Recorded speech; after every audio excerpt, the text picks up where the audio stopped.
UN Secretary General Antonio Guterres has welcomed the exchange of 230 Ukrainian and 248 Russian prisoners of war between Ukraine and the Russian Federation.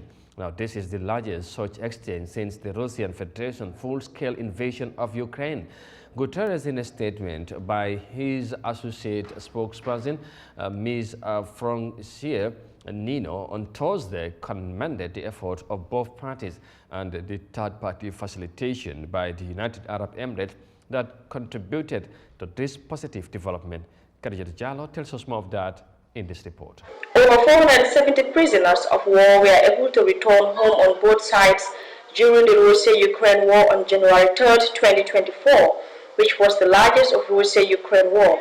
Briefing the reporters on the significant milestone, UN Associate Spokesperson Stephanie Tremblay said that the Secretary General hoped that this important step would be followed by additional exchange of prisoners of war and other de-escalation efforts.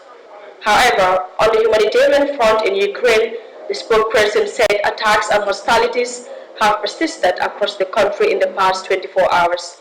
Our humanitarian colleagues are telling us that attacks and hostilities have continued across the country over the past 24 hours.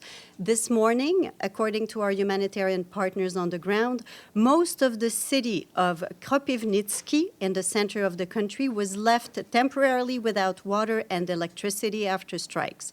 Attacks also damaged homes and schools, killing and injuring civilians in the Sumy region in the north, in the Donetsk region in the east, and in Kherson and the Mykolaiv regions in the south. According to UNICEF and the World Health Organization, a total of 10 health facilities and 8 schools have been damaged in Ukraine since December 29th.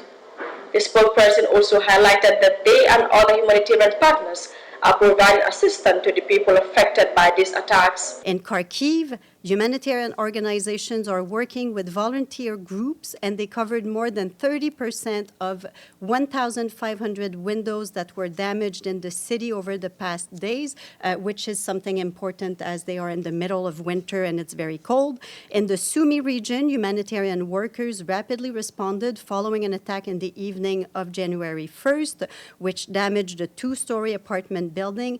They provided tarpaulin for the rapid repair of homes and psychological support to people impacted by the attack. The escalation of the Russia-Ukraine war that began in 2014, Russia fully invaded Ukraine on February 24, 2022.